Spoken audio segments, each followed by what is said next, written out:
Assalamualaikum ayah bunda, anak nangis keras sambil guling-guling di lantai. Pasti bikin pusing ya, tapi tunggu dulu, jangan langsung dimarahi. Karena tidak semua tantrum itu sama, ada tantrum biasa karena anak ingin sesuatu. Tapi ada juga tantrum yang terjadi karena tubuhnya merasa tidak nyaman atau kewalahan. Ini yang disebut meltdown sensory. Nah, biar kita sebagai orang tua bisa merespons dengan tepat, kita harus bisa membedakan keduanya. Yuk, kita bahas bersama. Pertama, kita bahas tantrum biasa, atau kita sebut saja tantrum keinginan. Tantrum jenis ini biasanya muncul karena ada tujuan tertentu. Misalnya si kecil ingin mainan baru, pengen perhatian kita, atau mungkin sedang menguji batas. Mau lihat nih, ayah bunda bakal luluh nggak sama permintaannya? Ciri utamanya gampang banget. Begitu keinginannya terpenuhi, tangisannya langsung berhenti. Ajaib kan? Misalnya dia nangis meraung-raung minta es krim, pas kita kasih es krimnya.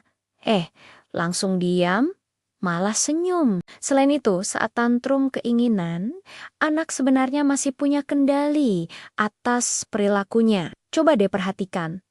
Kadang dia nangis sambil curi-curi pandang, ngecek reaksi kita. Mama lihat nggak ya aku nangis? Nah, ini ada unsur manipulatif sosialnya. Dia ingin memastikan tangisannya itu efektif untuk mendapatkan apa yang dia mau. Intensitas tangisannya juga bisa naik turun, tergantung ada penonton atau tidak. Kalau kita tinggal sebentar, suaranya jadi lebih pelan. Jadi, ini lebih ke soal strategi anak untuk mencapai tujuannya. Sekarang, kita masuk ke jenis yang kedua, yaitu tantrum karena sensori, atau sering disebut juga sensory meltdown. Ini beda total ayah bunda.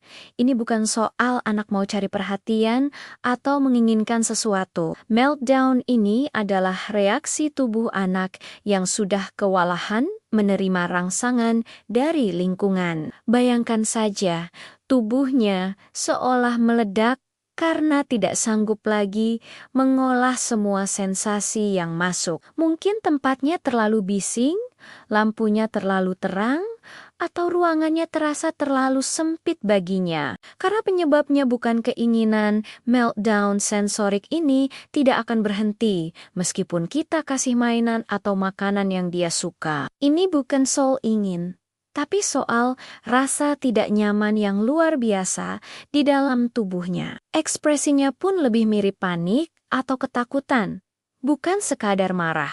Anak mungkin akan menutup telinga rapat-rapat, menunduk dalam-dalam, menggigit bajunya, atau bahkan memukul dirinya sendiri. Kontak mata biasanya hilang.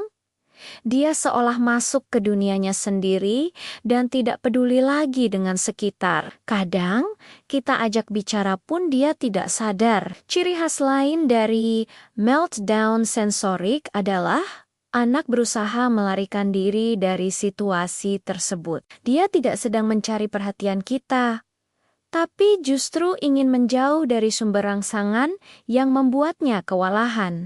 Dan setelah ledakan emosi itu mereda, anak biasanya akan terlihat sangat lelah, seperti habis lari maraton. Energinya benar-benar terkuras habis. Contohnya, saat di mall yang ramai dan penuh suara, tiba-tiba anak menangis hebat sambil menutup telinga. Walaupun sudah kita peluk atau coba alihkan, dia tetap sulit ditenangkan. Itulah meltdown. Jadi, cara mudah untuk mengingatnya adalah tantrum biasa itu pesannya, aku ingin sesuatu. Sedangkan meltdown sensorik pesannya, tolong, tubuhku tidak kuat menanggung ini. Memahami perbedaan ini krusial sekali, karena cara menanganinya pun sangat berbeda. Tantrum biasa butuh sikap kita yang konsisten dan tegas dengan aturan. Sementara itu, saat anak mengalami meltdown sensorik, yang dia butuhkan adalah rasa aman, lingkungan yang tenang, dan pendampingan yang sabar, bukan teguran atau hukuman. Dengan memahami ini, semoga kita bisa menjadi orang tua yang lebih bijak dalam menghadapi setiap ledakan emosi si kecil. Terima kasih sudah menonton. Semoga informasi ini bermanfaat ya, Ayah Bunda. Jangan lupa untuk subscribe channel ini agar tidak ketinggalan video-video bermanfaat lainnya. Abapedia dan Hanaris Wellness setia menemani tumbuh kembang buah hati Anda.